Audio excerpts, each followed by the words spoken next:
رسول اللہ وعلی آلک وصحابک یا سیدی یا نبی اللہ رب اشرح لی صدری ویسر لی امری واحلل عقدۃ من لسانی یفقہوا قولی واجعل لی وزیرا من اہلی رب زدنی علما رب زدنی علما رب زدنی علما رب یسر ولا تعسر وتمم بالخیر وبک نستعین اللہم اجرنی فی مصیبتی واخلف لی خیرا منہا اللہم صلی علی سیدنا مولانا محمد وعلی آلہ وصحبہ وبارک وسلم۔ ترجمۃ القرآن کورس میں آپ کو خوش آمدید ہے۔ آج ہم نے پیچھے ہماری آیت چل رہی تھی 217 سورہ البقرہ کی 217 آیت جو تھی اس کے کچھ پورشن ہمارا رہ گیا تھا، اس کو کمپلیٹ کریں گے۔ اعوذ باللہ من الشیطان الرجیم بسم اللہ الرحمن الرحیم۔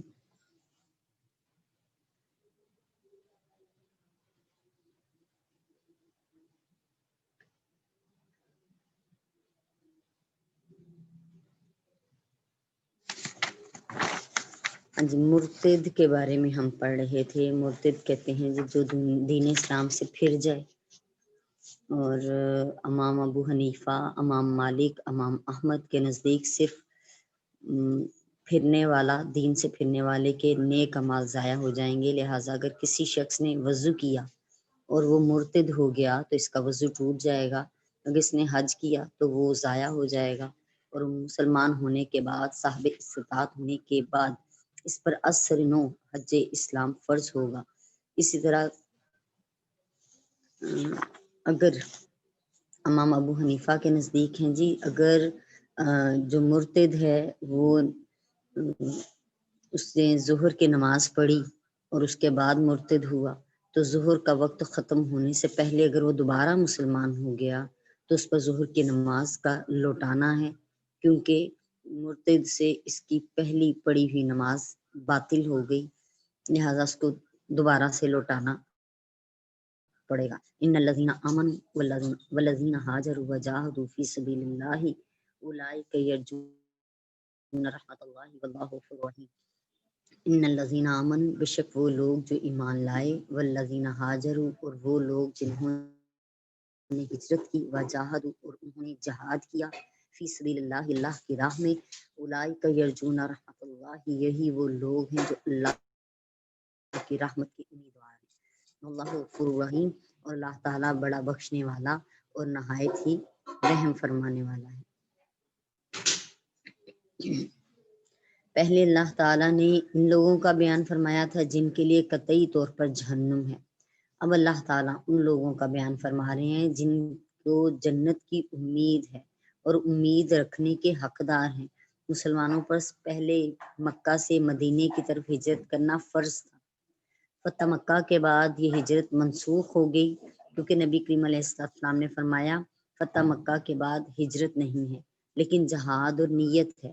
البتہ جب کبھی کہیں مکہ جیسے حالات پیدا ہوں جہاں اس کا ایمان، جان، مال، عزت محفوظ نہ ہو تو اس کے لیے وہاں سے ہجرت کرنا واجب ہے۔ آج کل جس قدر کافر ملک ہیں کسی میں ایسے حالات نہیں ہیں۔ ہو سکتا ہے اسرائیل میں ایسے کیفیت ہو، اس لیے ان ممالک سے ہجرت کرنا واجب نہیں، بلکہ برطانیہ، مغربی جرمنی، کینیڈا، فرانس، ہالینڈ میں رہنے والے مسلمان پاکستان سے زیادہ مامون اور محفوظ ہیں۔ یہ تمام ملک دارالکفر ہیں، اور جن ملکوں سے بالفعل حالت جنگ برپا ہو وہ دارالحرب ہے، یعنی جن ملکوں میں مسلمانوں کے ساتھ اسلام دشمن جو ہیں جنگ کر رہے ہوں اس ملک کو دارالحرب کہا جائے گا، اور جہاں مسلمانوں کی حکومت ہو اور ان میں نظام اسلام جاری کرنے کی اہلیت ہو وہ دارالاسلام کہلائے گا۔ اللہ تعالی ہمیں سمجھنے کی توفیق عطا فرمائے۔ اگلی آیت پڑھیں گے، آیت نمبر 219۔ یسألونک عن الخمر والمیسر قل فیہما اسم کبیر ومنافع للناس وَإِسْمُهُمَا أَكْبَرُ مِن نَفْعِهِمَا وَيَسْأَلُونَكَ مَاذَا يُنْفِقُونَ قُلِ الْعَفْوَ كَذَلِكَ يُبَيِّنُ اللَّهُ لَكُمُ الْآيَاتِ لَعَلَّكُمْ تَتَفَكَّرُونَ یسألونک عن الخمر والمیسر، وہ آپ سے پوچھتے ہیں شراب اور جوے کے بارے میں احکامات۔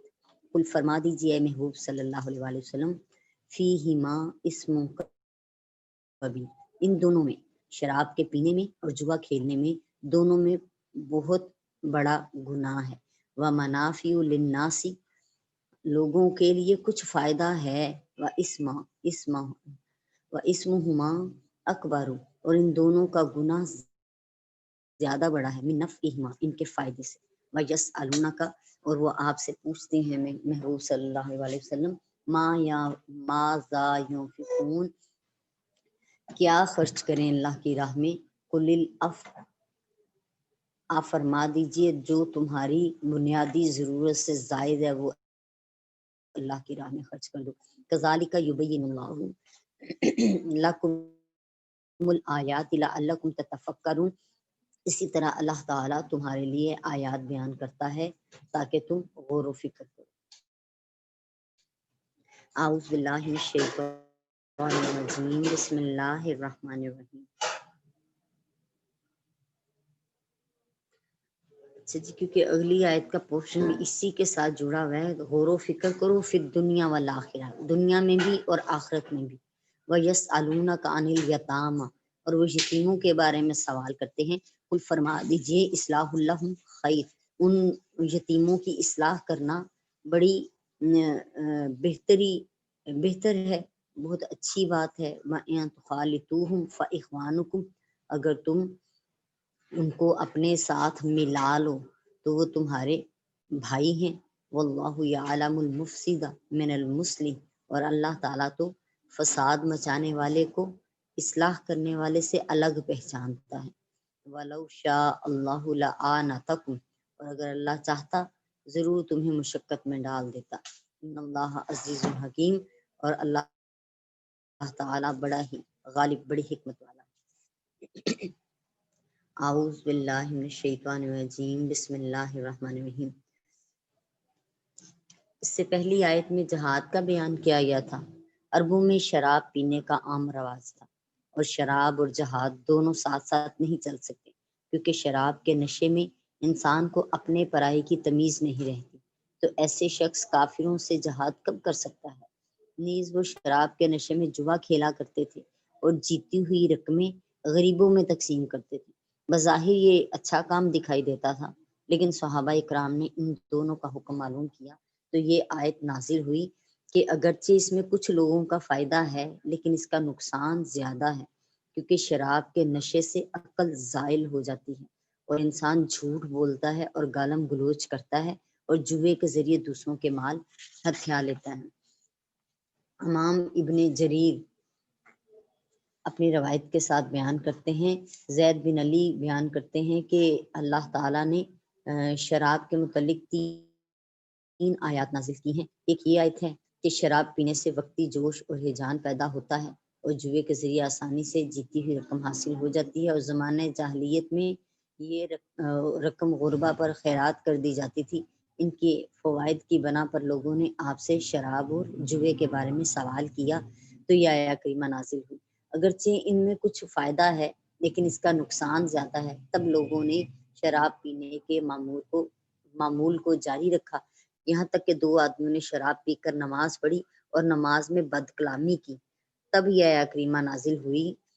سورہ النساء کی آیت نمبر 42 اور 43 ہے کہ اے ایمان والو، نشے کی حالت میں نماز کے قریب نہ جاؤ یہاں تک کہ تم یہ جان لو کہ تم کیا کہہ رہے ہو۔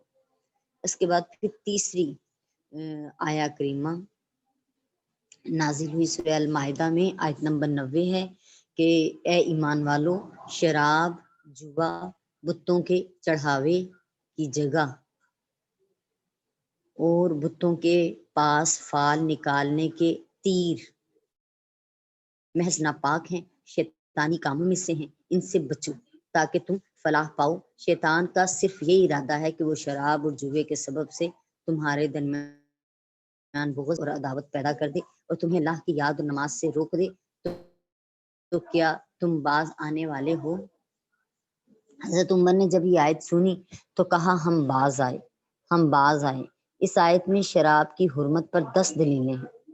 نمبر 1، اس کی دلیل یہ ہے کہ شراب کا ذکر جوئے، بتوں کے چڑھاوے کی جگہ اور بتوں کے پاس فال نکالنے کے تیروں کے ساتھ کیا ہے اور یہ سب حرام ہے۔ اور نمبر 2، شراب کو نجس قرار دیا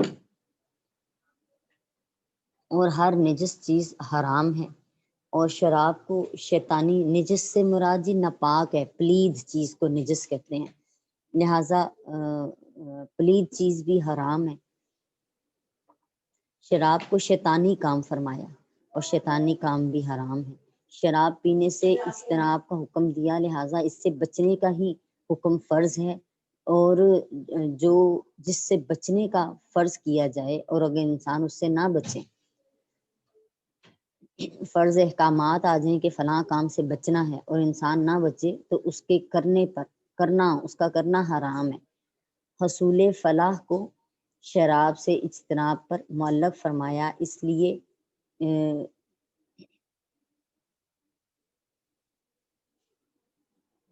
اس سے اجتناب فرض ہے اور اس کا کرنا جو ہے وہ حرام ہے۔ شراب کے سبب سے شیطان عداوت پیدا کرتا ہے۔ عداوت جی دشمنی کو کہتے ہیں، اور عداوت کیونکہ حرام ہے اور حرام کا سبب بھی حرام ہی ہے، لہٰذا شراب بھی حرام ہی ہوئی، یعنی جو اس سے پیدا ہونے والی عداوت ہے وہ بھی حرام ہے، اور اس کی سبب جو بنی شراب وہ بھی حرام ہے۔ شراب کے سبب سے شیطان بغض ڈالتا ہے اور بغض حرام ہے۔ شراب کی تاثیر سے شیطان اللہ کے ذکر سے روکتا ہے، اور اللہ کے ذکر سے رکنا حرام ہے، جبکہ کیونکہ پیدا ہی اس لیے کیے گئے ہیں۔ قرآن پاک میں آیا کہ ہم نے انسانوں اور جنوں کو صرف اسی لیے پیدا کیا کہ وہ میری عبادت کریں، یعنی اللہ کی اطاعت کریں۔ شراب کی تاثیر سے شیطان نماز سے روکتا ہے اور نماز سے رکنا حرام ہے۔ اللہ تعالیٰ نے انتہائی اس کی ممانت کرتے ہوئے فرمایا، کیا اب تم شراب نوشی سے باز آنے والے ہو؟ رکو گے کہ نہیں رکو گے؟ یعنی اتنے زیادہ اس کے نقصان ہیں جو بیان کر دیے گئے ہیں قرآن کی آیت کے حوالے سے، جو 3 جگہوں پہ آیات بیان ہوئی ہیں۔ اس کے علاوہ بھی ہمیں اس سے یہ پتہ چل رہا ہے کہ کیونکہ اس قوم میں عادت تھی پڑی، تو ایک دم سے حکم نہیں آیا اس کی حرمت کا کہ ایک دم سے حرام نہیں کر دی گئی، بلکہ اس کو آہستہ آہستہ حرام کیا کہ پہلے یوں اس کے بارے میں بتایا گیا کہ وہ درست نہیں ہے، فائدہ مند نہیں ہے، بلکہ اس کا نقصان زیادہ ہے۔ دوسری مرتبہ میں اگلی آیت میں بتایا کہ نماز کی حالت میں شراب کے قریب نہ جایا کرو، اگلا سٹیپ تھا یہ۔ 5 ٹائم جو ہے ان لوگوں نے شراب پینی چھوڑ دی۔ پھر تیسرا سٹیپ جو آیا، پھر بالکل حرمت کا حکم آ گیا کہ یہ حرام قرار دے دی گئی ہے، تو لہٰذا جس وقت یہ حکم آیا تو سب کہتے ہیں عرب میں مٹکے شراب کے توڑے گئے اور ایک نہر بہہ گئی شرابوں کی، اتنی شراب گھروں میں تھی جو بہا دی گئی کہ حرام قرار دے دی گئی ہے۔ امام بخاری روایت کرتے ہیں حضرت عبداللہ بن عمر رضی اللہ تعالیٰ عنہ سے کہ رسول اللہ صلی اللہ علیہ وآلہ وسلم نے فرمایا، جس نے دنیا میں شراب پی وہ آخرت میں شراب مطہر، جو شراب طہور ہے، اس سے محروم رہے گا۔ جنت میں 4 نہریں ہیں، ایک پانی کی نہر ہے، دوسری نہر دودھ کی ہے، تیسری نہر شراب طہور کی ہے یعنی پاکیزہ شراب کی ہے، اور چوتھی نہر شہد کی ہے۔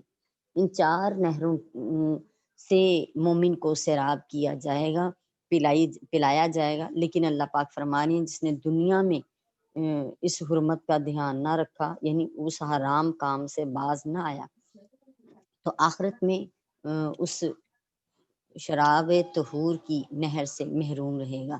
حضرت ابو ہریرہ رضی اللہ تعالیٰ عنہ بیان کرتے ہیں کہ زنا کرتے وقت زانی میں ایمان کامل نہیں ہوتا، اور شراب پیتے وقت شرابی میں ایمان کامل نہیں ہوتا، اور چوری کرتے وقت چور میں ایمان کامل نہیں ہوتا۔ یہ بھی صحیح بخاری شریف کے حدیث پاک میں نے آپ کو سنائی ہے۔ اور حضرت ابو مالک یا حضرت ابو مالک اشعری نے بیان کیا کہ نبی کریم علیہ السلام نے فرمایا، صحیح بخاری شریف سے حدیث پاک بیان کر رہی ہوں کہ نبی کریم علیہ السلام نے فرمایا کہ ان قریب میری امت میں ایسے لوگ ہوں گے جو زنا، ریشم، مردوں کے ریشم پہننے اور خمر پینے یعنی شراب پینے اور آلات موسیقی کو حلال کہیں گے، اور ان قریب کچھ لوگ پہاڑ کے دامن میں رہیں گے، جب شام کو اپنے جانوروں کا ریوڑ لے کر لوٹیں گے اور ان کے پاس کوئی فقیر اپنی حاجت لے کر آئے گا تو کہیں گے کل آنا، اللہ تعالیٰ پہاڑ گرا کر ان کو ہلاک کر دے گا۔ اور دوسرے لوگ جو زنا، شراب اور آلات موسیقی کو حلال جاننے والے تھے ان کو مسخ کر کے قیامت کے دن بندر اور خنزیر بنا دے گا۔ استغفر اللہ، اللہ اپنی پناہ میں رکھے اور ہمیں صحیح احکامات سیکھنے کی اور سمجھنے کی توفیق عطا فرمائے۔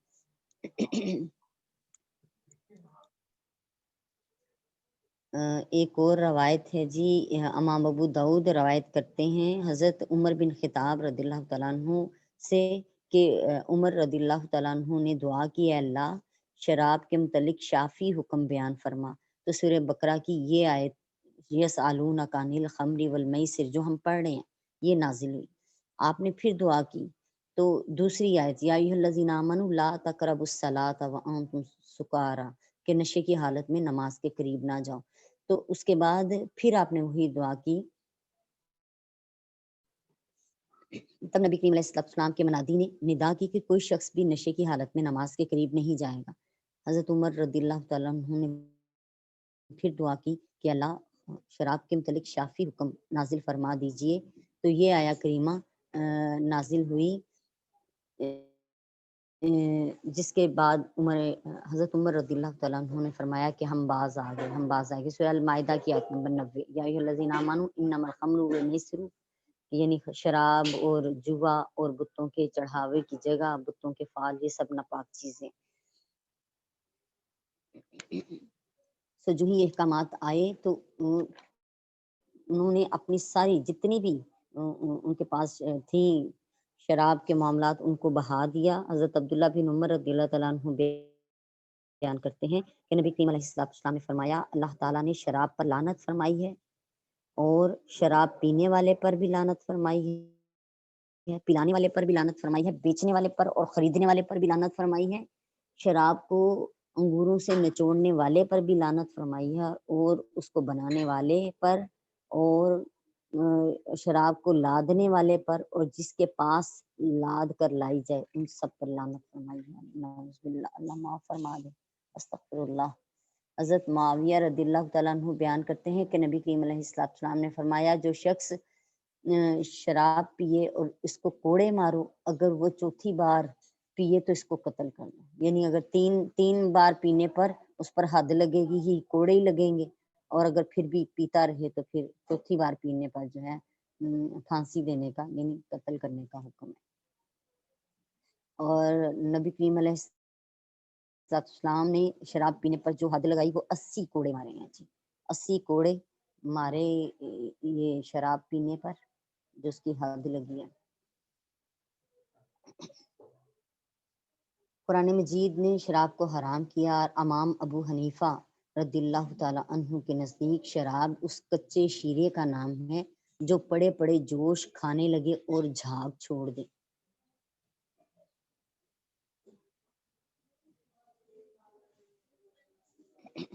اعوذ باللہ من الشیطان الرجیم، بسم اللہ الرحمن الرحیم۔ جوے کے متعلق بھی کچھ پڑھ لیتے ہیں کہ عربی میں جوے کے لیے میسر اور قمار دونوں لفظ استعمال کیے گئے ہیں۔ میسر کا لفظ یسر سے بنا ہے جس کا معنی آسانی ہے، چونکہ جوے میں جیتنے والا آسانی سے رقم حاصل کر لیتا ہے اس لیے اس کو میسر کہا گیا ہے۔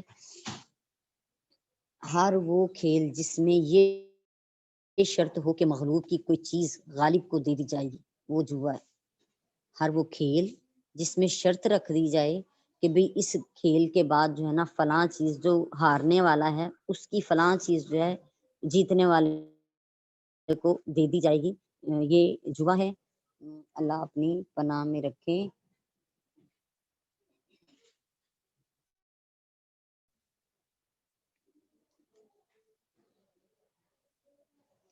کیونکہ جوا جو ہے کھیلنے والوں میں سے ہر ایک اپنا مال اپنے ساتھی کو دینے اور اپنے ساتھی کا مال لینے کو شرط کے ساتھ جائز سمجھتا ہے، تو یہ قرآن پاک کی روح سے حرام ہے۔ اور اگر صرف ایک جانب سے شرط لگائی جائے تو پھر یہ ایک الگ معاملہ ہے اس کا، یعنی دوسرا جو ہے نا اس پر اس کو درست نہ سمجھتا ہو۔ اللہ پاک جو ہے اپنے حفظ و امان میں رکھے۔ ارشاد فرمایا گیا، اللہ تعالیٰ نے ارشاد فرمایا کہ یہ لوگ آپ سے سوال کرتے ہیں کہ کیا چیز خرچ کریں، کیا چیز خرچ کریں؟ آپ کہیے کہ جو ضرورت سے زائد ہے اس کو خرچ کر دیں۔ اس آیت کے پہلے حصے میں اللہ تعالیٰ نے فرمایا تھا کہ شراب جوئے میں گناہ زیادہ ہے۔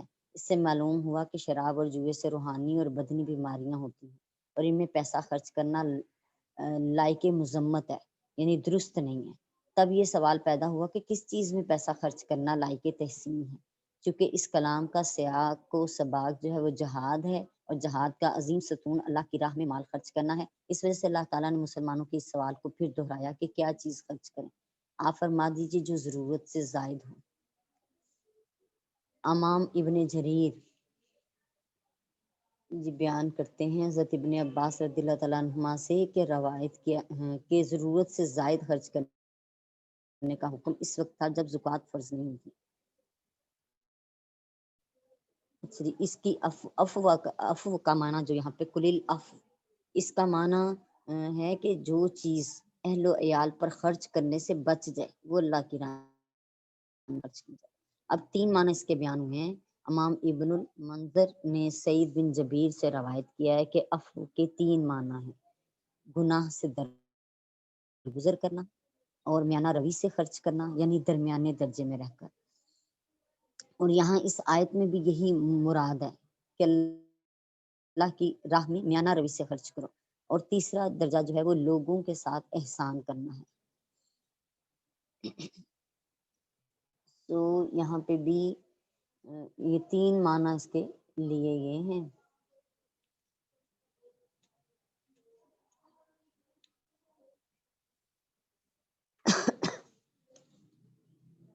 ان احادیث سے واضح ہے کہ اپنی ضروریات سے زائد کل مال اللہ کی راہ میں خرچ کرنا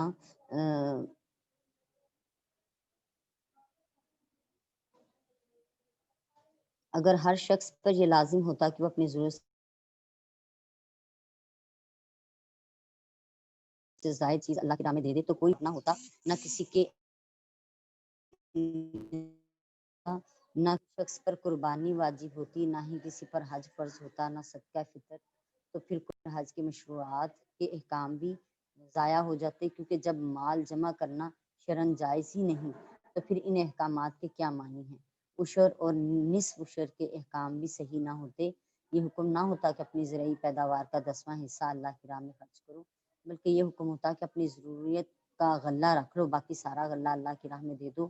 چور کا ہاتھ کاٹنا بھی غلط ہوتا، بلکہ اپنے الٹا چور مالک سے باز پرس کرتا ہے کہ تم نے اتنا مال جمع ہی کیوں کیا تھا جس کو چرایا جا سکے۔ جو سوشلسٹ علماء ہیں ان کے مطابق اگر اس آیت کی یہ تفسیر کی گئی تو ساری شریعت اسلامیہ غلط ہو جائے گی۔ اللہ پاک بہتر جانتے ہیں۔ حضرت امام ابن سعد، امام ابو داؤد اور امام حاکم نے حضرت جابر بن عبداللہ رضی اللہ تعالیٰ عنہ سے روایت کیا ہے کہ ہم نے نبی کریم علیہ السلام کے پاس بیٹھے ہوئے تھے کہ ایک شخص انڈے کے برابر سونے کا ایک ٹکڑا لے کر آیا اور کہنے لگا یا رسول اللہ صلی اللہ علیہ وسلم، مجھے ایک کان سے یہ سونا ملا ہے، میں اس کو صدقہ کرتا ہوں، آپ اس کو لے لیجئے، میرے پاس اس کے سوا اور کوئی چیز نہیں ہے۔ نبی کریم علیہ السلام نے اس سے اعراض کیا، اس نے دوبارہ پیچھے سے آ کر عرض کیا، آپ نے اس سے وہ سونا لے کر اس کی طرف اتنی زور سے پھینکا کہ اگر اس کو لگ جاتا تو چوٹ لگتی۔ آپ نے فرمایا تم میں سے کوئی شخص اپنا کل مال لے کر میرے پاس آ جاتا ہے اور کہتا ہے کہ یہ صدقہ ہے، پھر وہ بیٹھ کر لوگوں کے آگے ہاتھ پھیلاتا ہے، بہترین صدقہ وہ ہے جس کے بعد خوشحالی رہے، اور خرچ کی ابتدا اپنے گھر سے کرو۔ ایک اور حدیث پاک کا مفہوم یہ تھا کہ اپنی اولاد پر خرچ کرنا بھی بہترین صدقہ ہے، تو اس کی ممانت نہیں ہے۔ ہاں میانہ روی اختیار کرنے کا حکم ہے، کیونکہ قرآن پاک کی آیہ کریمہ کے مطابق فضول خرچی کرنے والا شیطان کا بھائی ہے۔ اللہ تعالیٰ فرماتے ہیں کہ دنیا میں بھی اور آخرت میں بھی اس چیز کا دھیان رکھو۔ یہ لوگ آپ سے یتیموں کے متعلق سوال کرتے ہیں، آپ کہیے کہ ان کی خیر خواہی کرنا ہی بہتر ہے، اور اگر تم اپنا اور ان کا خرچ مشترک رکھو تو کوئی حرج نہیں، وہ تمہارے بھائی ہی تو ہیں، اور اللہ جانتا ہے کہ کون خیر خواہی کرنے والا ہے اور کون بد خواہی کرنے والا ہے۔ اس آیت سے پہلے اللہ کی راہ میں خرچ کرنے کے متعلق سوال تھا، اور اس آیت میں مال خرچ کرنے کا ایک مصرف اور جگہ بتائی جا رہی ہے یتیم کے حوالے سے، کہ جو چیزیں تمہاری ضرورت سے زائد ہوں ان کو یتیموں کو دے دو،